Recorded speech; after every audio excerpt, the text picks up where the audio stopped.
अशा पद्धतीने जे आहे ते सरीवरंबे तयार केल्यामुळं एनपीकेवर आपलं चालू होतं. तर एनपीकेच्या आधी काय असेल तर कार्बन, हायड्रोजन आणि ऑक्सिजन आहे. हे झाडाला किती 92 ते 95% लागत आहे. एनपीके फक्त 4 ते 5% लागत आहे. आणि मग ह्याच्याहून तुम्ही सगळ्यांनी लक्षात घेणं गरजेचं आहे की आपण कार्बन, हायड्रोजन, ऑक्सिजन विकत आणतो का कुठूनच विकत आणत नाही, त्याचे पोते भेटत नाही. हे रानामध्ये तुम्ही 2 रोपातलं अंतर व्यवस्थित ठेवलं, 2 ओळीतलं अंतर व्यवस्थित ठेवलं की मनानं मेंटेन होतंय, रानामध्ये दाटवा होत नाही आणि त्या पिकाला जे आहे ते दाटवा न झाल्यामुळं हायड्रोजन, कार्बन, ऑक्सिजन व्यवस्थित भेटतंय आणि त्याच्यामुळे उत्पादनामध्ये वाढ होते. ही गोष्ट या ठिकाणी साध्य झालेली आहे. आता त्याच्या पुढे जाऊन काय करायचंय आपल्याला, हे टोकन केलेले जे काही सरीवरंबे आहेत, खरीपातलं सोयाबीन कापून घेतलं, त्याचे बुडके तसेच ठेवायचे जमिनीला द्यायचं, फक्त पीक आपण काढून द्यायचं. उर्वरित अवशेष जमिनीला तसेच का द्यायचे? मला सांगा, सोयाबीनचं इथंच आचं खोड राहिलं, त्याच्या मुळ्या खाली तशाच राहणार आहेत, त्या तिथंच कुजून जाणार आहेत, हे खोड सुद्धा तिथंच कुजून जाणार आहे. आज परिस्थिती अशी झालेली आहे, शेणखत आपल्याला भेटणार आहे. त्याच्या पुढे जाऊन कारखान्याच्या मळी आपल्याला आधी भेटत होत्या, पण कारखान्याने आता काय केलेलं आहे, ती जी काही 200-250 रुपये टनानं जी काही मळी भेटत होती, आता त्याची गोळी तयार केली, चालू केली आणि ती आता 7-8 हजार रुपये टनानं 50 किलोच्या बॅगमध्ये भरून विक्री करायला चालू केली. ती सुद्धा आपल्याला परवडणं गेलंय. मग आता जमिनीमध्ये भर खत टाकायचा विषयच राहिला नाही, बाहेरून आणून परवडणं गेलंय. अशा परिस्थितीमध्ये जर तुम्ही हे उर्वरित अवशेष जर ह्याच ठिकाणी जर कुजवले तर आपल्या जमिनीची इथंच छिद्रता, हे इथंच कुजल्यामुळं काय होणार आहे, जमीन भुसभुशीत राहणार आहे आणि जमिनीला काही कॉम्पॅक्टनेस म्हणजे रासायनिक खतं वापरल्यामुळं जमीन जी काही कठीण होणार आहे ना, तर ते त्या ठिकाणी कुठंतरी हे सेंद्रिय पदार्थ इथंच राहिल्यामुळं काय होणार आहे, त्यांची मदत होणार आहे आपल्याला. आणि म्हणून आपल्याला शून्य मशागत तंत्रज्ञानाचा अवलंब जे आहे ते या ठिकाणी करायचा आहे. तर इथून पुढे काय करायचं आहे, तुम्ही पावटा करा, तुम्ही सोयाबीन करा, तुम्ही हरभरा करा, कुठलंही पीक घ्या तुम्ही, त्याचे अवशेष किंवा कापूस सुद्धा करा, तूर सुद्धा करा, त्याचे अवशेष याच ठिकाणी ठेवायचे आहेत आणि त्या ठिकाणी पुढच्या पिकाची जी आहे ते टोकन पद्धतीने लागवड आपल्याला करायची आहे. अशा पद्धतीने शून्य मशागत तंत्रज्ञानाचा अवलंब केल्यामुळं आपल्या जमिनीत जे आहे ते त्या ठिकाणी पोत सुधारण्यास मदत होणार आहे. आणि याला हलवा कालव न केल्यामुळं, नांगरणी न केल्यामुळं, बघा नांगरणी करताना माती उडालेली असते, इकडचं तिकडं माती जायलेली असते, ह्याच्यामध्ये सुद्धा आपल्या मातीचं नुकसान होत असतं.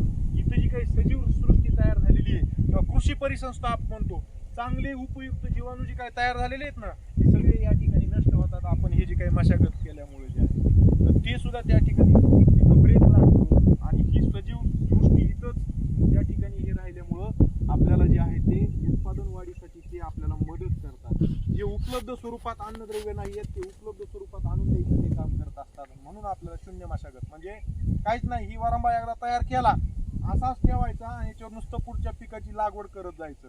तुम्ही म्हणाल हे असं केलं तर तणनाशक म्हणजे तणाचं काय करायचं व्यवस्थापन, आता प्रत्येक पिकामध्ये शिफारशीतले तणनाशक आलेले आहेत आणि ह्याचं विद्यापीठानं पुस्तक सुद्धा तयार केलेलं आहे. ते पुस्तक मी आता मॅडमला शेअर करेन आमच्या ग्रुपला, लगेच तुमच्या व्हॉट्सअप ग्रुपला शेअर करते. सगळ्या औषधाच्या त्या नावासहित, व्यापारी नावासहित सगळी माहिती त्या ठिकाणी दिलेली आहे. त्याचा अवलंब जर तुम्ही केला कुठल्याही पिकाचं तण व्यवस्थापन तुम्ही त्या ठिकाणी करू शकता. हा एक विषय महत्त्वाचा आहे तुम्हाला या ठिकाणी आलेली गरजेचं त्याप्रमाणे काही माहिती तुम्हाला दिलेली आहे. आता टोकन पद्धतीनं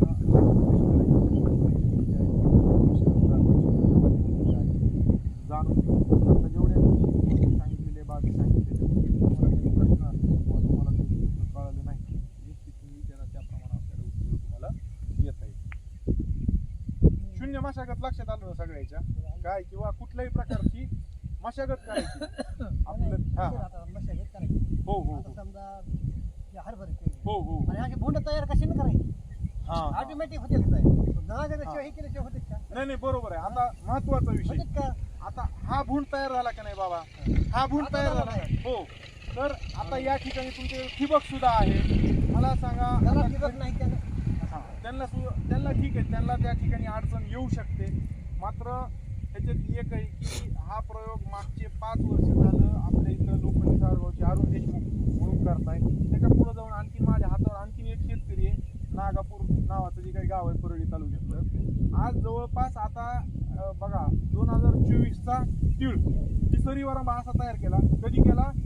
मे महिन्यामध्ये केला आणि तिळाची पेरणी केली. म्हणजे ह्याच दिवसात चालू झाला कार्यक्रम त्यांचा.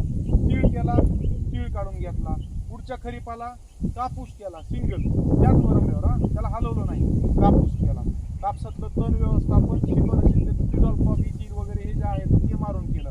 पुन्हा ते कापूस कापला आणि त्याच्या पुढे जे आहे ते डायरेक्ट पुढच्याच हंगामाला बरं का, म्हणजे 2025 आता जो काही घेतला का त्या हंगामाला त्यांनी काय केलं, पुढच्या खरीप हंगामात सोयाबीन हे 2 वरंबे सोयाबीन, त्याच्या पलीकडच्या वरंब्यावर तूर, असं जे आहे ते हे तिसऱ्या हंगामाला जे आहे ते घेतलं.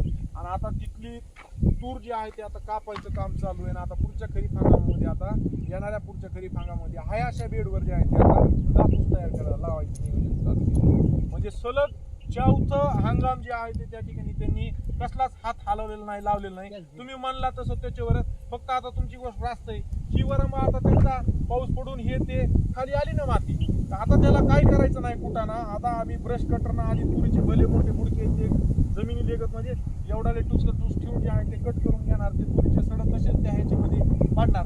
त्याच्या आधी काय करायचं सांगतो नियोजन. सरळ व्यवस्थापन जे काही येतंय का नाही ते त्याच्यामध्ये घालणार आहेत आणि त्या तळीमध्ये ते चलवून माती उडवून ह्या वरंब्यावर परत ढकलून देणार आहेत.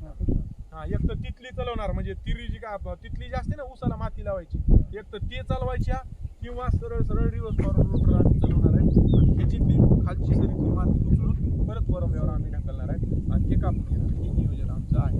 आणि काय नाही, तणनाशक शिफारशीतले तणनाशक भरपूर उपलब्ध झालेले बिंदास. मी काय म्हणतो, तुम्हाला कधी वेळ आहे तुम्ही सांगा, मी स्वतः आमच्या गाडीमध्ये टाकून तुम्हाला नेसून तिथं तुम्हाला दिला. सुद्धा बघा, तुकाराम सोळंके नावाचे शेतकरी तुम्हाला ओळखीची किंवा माहिती असतील तर त्यांच्याकडे निश्चित तुम्ही जा आणि त्या ठिकाणी बघा. शून्य मशागत तंत्रज्ञान आज 4थं 5वं पीक त्या ठिकाणी ते करतायत आणि सक्सेस होऊ शकतो.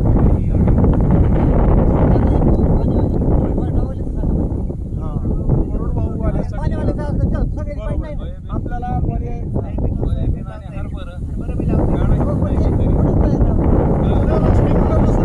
असं नाही की हे तयार केल्यामुळे अजिबात नाही. स्प्रिंकलरने सुद्धा पाणी देऊ शकता.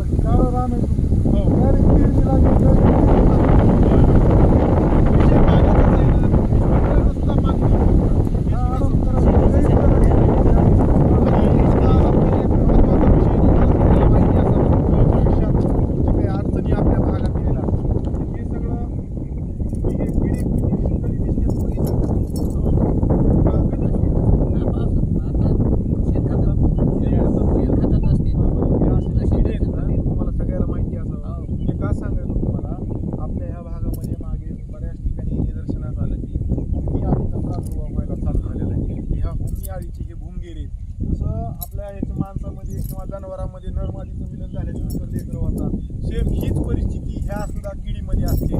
नर मादी भुंगेरी असतात, त्यांचं मिलन होतंय. माझी आपल्या शेतात मला 7 अंडी जे आहेत ते दिल्या जातात आणि त्या माध्यमातून काय होतंय,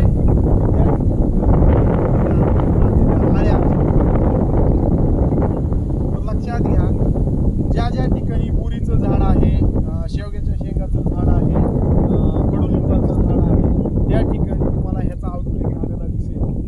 तर हे प्रॉब्लेम येऊ नयेत पुढं खरीप हंगामामध्ये आपल्या ऊसाचं, सोयाबीनचं किंवा इतर पिकाचं नुकसान होऊ नये म्हणून भूमीचा बंदोबस्त आपल्याला करायचा आहे. ते कशा पद्धतीने करायचा, तर जे काही आता अवकाळी पाऊस पडले, चांगला अवकाळी पाऊस पडलं त्याच्यानंतर 6:30च्या नंतर लिंबाची झाडं निरीक्षण घ्यायची आणि त्या ठिकाणी जर तुम्हाला हे असे जर पिढी चालू झाले, दिसायला जर चालू झाले, तर या लिंबाच्या झाडाखाली काय करायचं, कोणी असे लाकडं लावायचे आणि त्या ठिकाणी बल्ब लावायचा. आपला जुना 60चा किंवा 100चा बल्ब होता का पिवळा, लावायचा. मोठा टब घ्यायचा, त्या टबमध्ये काय करायचं, 50 लिटर पाणी घेऊन त्याच्यामध्ये 5-50 मिली जे आहे ते क्लोरोपायरिफॉस टाकायचं. त्यानं काय होणार, हे भुंगेरी जे आहे त्या लाईटीकडे